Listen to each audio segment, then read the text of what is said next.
All right. So today we are going to explore the Triassic period, which fell in the Mesozoic era, and it was from 251 to 199.6 Maya. So a long time ago. Um, it had three different categories though. So it went from lower to middle to upper.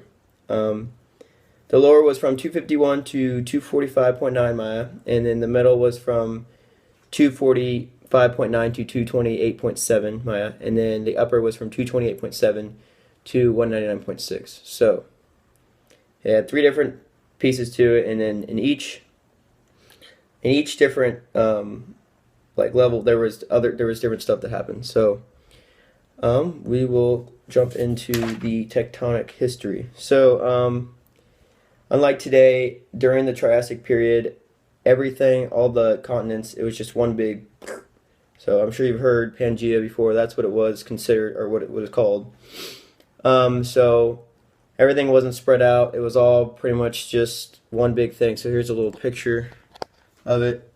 So everything was just all together, and wasn't much space at all between the continents. So that's how it started in the beginning. So um, during the middle portion of the Triassic period, it actually began to break apart. So when it broke apart, it ended up forming two, like, instead of one big one, it was like two kind of other like land masses. So one was Gondwana, which was in the south, and then the other one was Laurasia, which was in the north. So Gondwana had South America, Africa, India, Antarctica, and Australia.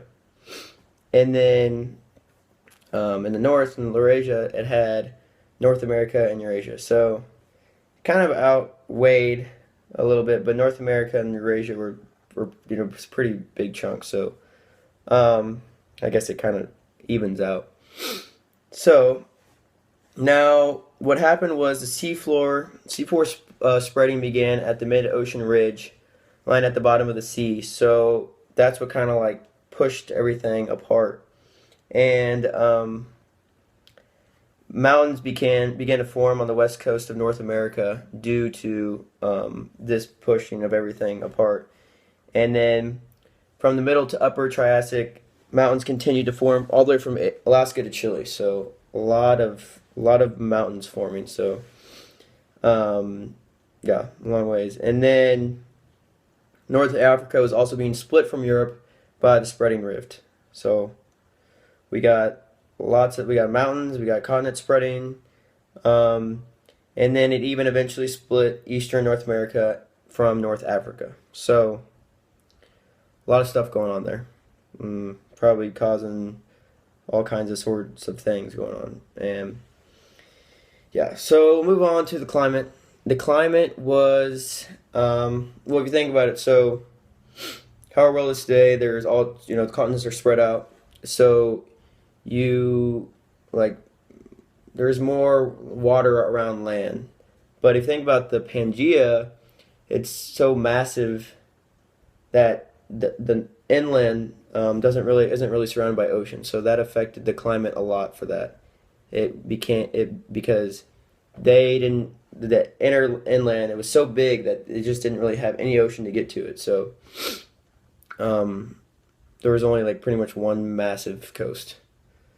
So the climate was obviously took effect from this. So due to its centralized position straddling the equator, that's what helped, like, mess with the climate, and the geologic activity associated its breakup.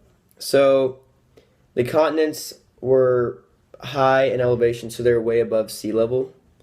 So so there wasn't much flooding of the continents at all. So there was no like wet, shallow seas that came on to the continents or anything, because it was so high above sea level. Um, but the inland was isolated from that ocean, from the cooling ocean, and the moist water from that, and so that's why it was kind of arid in a dry climate. And then on the coast there was occasional seasonal monsoons that would occur. Um, and there was no polar ice caps, no polar ice caps. And the temperature gradient actually was more gradual than ours is from like the north to south. It was actually more just gradual, I think, um, set temperature, so it wasn't too bad. Um, the sea rose as rift grew between North Africa and southern Europe, and flooded Central and South Europe eventually. So yeah, Europe was pretty hot and dry. So pretty much both arid dune environments, and um, and then it kind of became moist with rivers and lake habitats with forests. So it's kind of got it all going on in the Triassic period.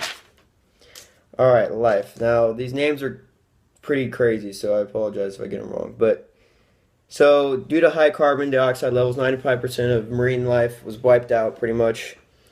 There was some fossil fish found that dated back to the Triassic period. Um, so here's a little picture of probably what it kind of looked like. So there's some life, and um, you kind of can see the dry, how it's like dry and stuff. So it kind of probably is what it kind of resembled back then. So as we go on, so also stony corals and reefs began to form in the shallow waters near Pangaea, around the Pangaea. So like the corals that we actually see today. And then um, so I Ichthyosauria, which is an early Triassic group of reptiles, they ended up all for some reason returning to the ocean. So they just went to the ocean, and eventually they evolved into like dolphin bodies and stuff. So um, Sociosaurs were also prevalent, and then plesiosaurs were there too, but they weren't as big as they were in the next period. So, but they were there. And then due to the dry climate, you could expect there's not very many plants or insects. As you can see in that picture, there's not many plants at all, just kind of brown. So, um, but there were some spiders, or scorpions, millipedes, and so there's some beetles that survived and stuff too. So those are there. But mainly, I guess the Triassic period was an age of reptiles. So there was Theraspids and Archosaurs. So